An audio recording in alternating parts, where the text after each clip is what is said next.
The first people have to understand about Vedic cosmology is that it is different from what they have learned at school.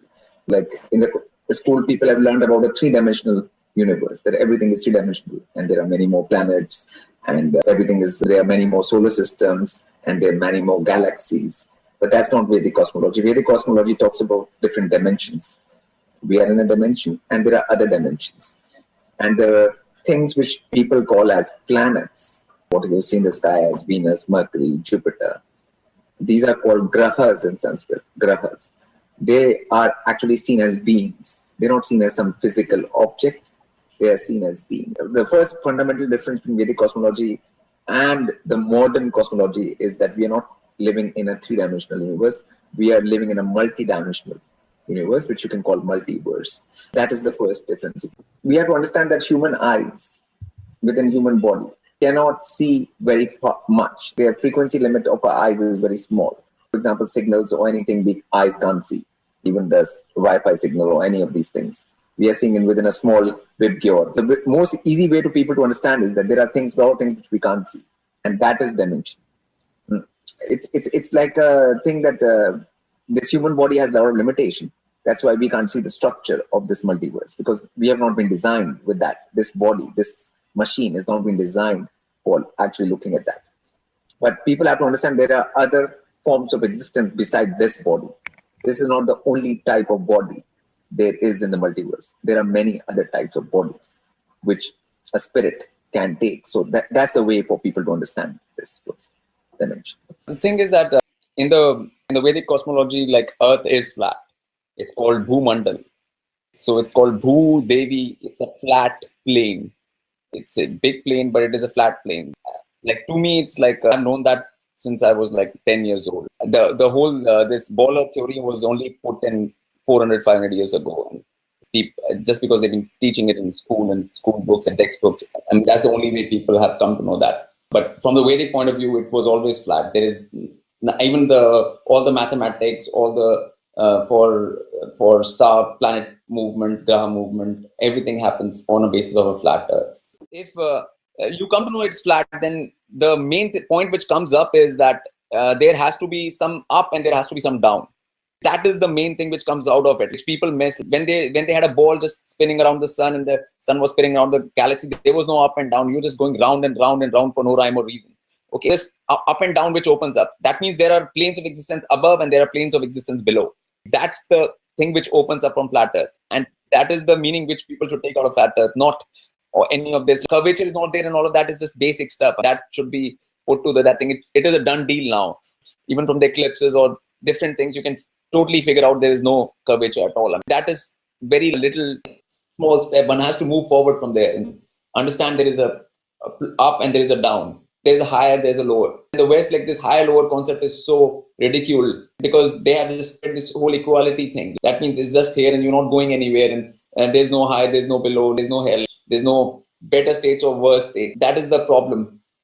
And flat Earth was the first step in actually understanding that how this multiverse actually is. It's not what they taught you to be, like just a 3D universe, which was taught in school. It's not that. It is a multiverse and it has layers and planes of existence. Like ancients, whenever they were on Earth, they were developing their charged body to that point where they can travel to higher planes. Your life was actually a preparation for doing that. When you need to go to those higher planes, and another thing which you need to know for going to higher planes is etiquette, after energy. If you don't have the etiquette, if you don't know how the manners, if you don't have that thing, you won't last there. You'll be kicked down.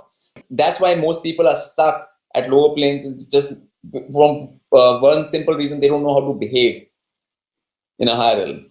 It's a plain simple matter of behavior. Earth is like the middle ground. According to Vedic thing, the Earth is right in the middle. There are 7 planes below, then 7 planes above.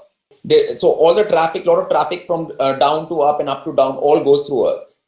Earth is like Midgard, what they called in Norse mythology, Midgard. In the Vedic, it's called Bhumandal.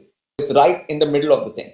And Earth was used by even beings which were in the higher planes. For example, if somebody is in heaven, heaven is just the next higher plane. It's called Swarg. After Swarg, there are other higher planes called Tapolok, Rishilok, Gyanlok. There are many other planes above that, even above heaven.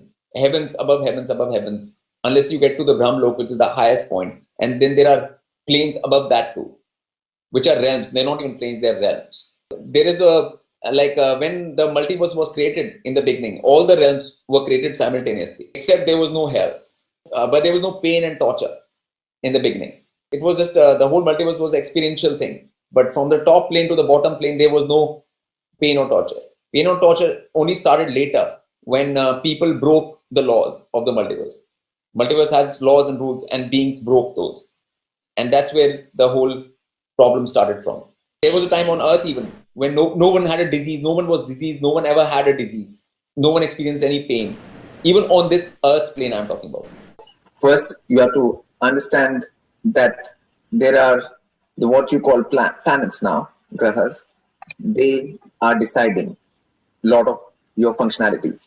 The way these grahas are seen in the heavens, in the skies, the same way human life and things are happening out here on the ground. Like as above, so below. That's the principle by which things are happening. Now, people can understand then that you have done some actions in the past as a being through which you have a certain chart, birth chart in this life, where your grahas are in certain positions. And through that, you get certain set of circumstances in this life. That's what you're getting. This is an understanding which comes from Vedic only. Otherwise, people are always wondering, why am I born in a poor family? Why is this person born in a rich family? Why is this happening to me? Why is that not happening to the other person? Otherwise, all these kind of questions which create more tension in people come into play. In the way that you get rid of all this tension, you understand why what is happening exactly and how it is happening through the grahas and how the game is being played. So at least when you know about that, you're not completely in the dark first. And then you come to know a very important thing, that your future, you will decide by your actions in the present. The actions in the present define your future. So in order to change your future, you have to change your actions in the present. And that's what the Vedic teaches. And it has a lot of things about what actions you can do in the present. There is a whole lot of knowledge about the actions you can do in the present to make your future better. It's not, the point is, what you've done wrong in the present is past is not so important, because you're getting the fruit of that already right now. The what you've done wrong mostly is going against multiversal laws. Multiverse has its own laws. So what is considered wrong in multiverse terms is going against those laws. Now, in the present, you can learn those laws and not break them in the present. And then you can have a better future. Whatever you have done in the past is something against multiversal laws. In the Vedic, there is a big focus on the present, where you don't go much into the past, but focus on the present and doing it, because you can't control the past. None of us can control the past. We can't go to the past and change the actions, but we can change the actions in the present. We have to focus on the actions in the present and make sure that they are aligning with the multiversal law. And once that happens, then our future is much better. We always go towards an evolving, more well-being future. And one thing which can be said to everyone, which a multiversal law, which is very important, which we can start with, is that I, as a being, want to align my will with the divine multiverse. That I want to align my own will. Everyone has a free will. Every being has a free will. And to align that free will and have that intention to align that free will with the multiverse and divine will. Now that is a law, basically. If you do that, then you will never be in trouble, pain, or any of this kind of problem you face. If you do that.